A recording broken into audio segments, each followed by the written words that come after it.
నమస్తే అన్న, అందరికీ నమస్కారం. అమెరికా ఇరాన్ పైన భీకరమైన దాడులు చేస్తూ ఉంది. వరుసగా 7వ రోజు రాత్రి ఇరాన్ పైన దాడులు విజయవంతంగా చేశామని చెప్పేసి యుఎస్ సెంట్రల్ కమాండ్ ప్రకటించింది. వివరాల్లోకి వెళితే ఇరాన్ సైనిక సామర్థ్యాలను బలహీనపరిచే లక్ష్యంతో అమెరికా ఇరాన్ పైన కొత్త విడత సైనిక దాడులు ప్రారంభించింది. ఇది వరుసగా 7వ రాత్రి జరిగిన దాడి అని చెప్పేసి అమెరికా సెంట్రల్ కమాండ్ తెలిపింది. ఇరాన్ లక్ష్యాలపై కొనసాగుతూ ఉన్న సైనిక చర్యలలో భాగంగా కమాండర్ ఇన్ చీఫ్ ఆదేశాల మేరకు తూర్పు కాలమాన ప్రకారం మధ్యాహ్నం 3 గంటలకు, కువైట్ కాలమాన ప్రకారం రాత్రి 10 గంటలకు ఈ తాజా ఆపరేషన్ ప్రారంభమై విజయవంతంగా ముగించామని చెప్పేసి యుఎస్ సెంట్రల్ కమాండ్ తెలిపింది. ఈ దాడుల ఉద్దేశం ఇరాన్ సైనిక సామర్థ్యాలను మరింతగా దెబ్బతీయడమేనని చెప్పేసి తెలిపింది.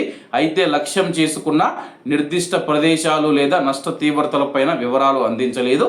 ఇదిలా ఉండగా దేశ దక్షిణ ప్రాంతంలోని పలు చోట్ల పేలుళ్లు సంభవించినట్లు ఇరాన్ మీడియా నివేదించింది. ఒమన్ గల్ఫ్కు అభిముఖంగా ఉన్న హార్ముజ్గాన్ ప్రావిన్స్లో తీర ప్రాంత నగరమైన సిరిక్లో పేలుళ్లు వినిపించాయని చెప్పేసి ఇరాన్ అధికారిక మెహర్ న్యూస్ ఏజెన్సీ తెలిపింది. ఇదిలా ఉండగా హార్ముజ్ జలసంధి పైన ప్రధాన నావిక మరియు సైనిక సౌకర్యాలకు నిలయమైన వ్యూహాత్మక ఓడరేవు నగరం బందర్ అబ్బాస్లో పలు పేలుళ్లు సంభవించినట్లు ఇరాన్ మీడియా ప్రకటించింది.